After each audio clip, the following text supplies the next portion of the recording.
Terus kan sekarang ada bank sampah.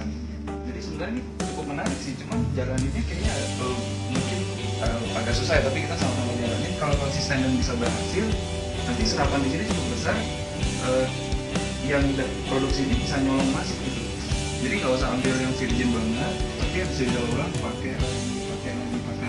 Memang rekan-rekan di Abdupi semua ngomong gitu.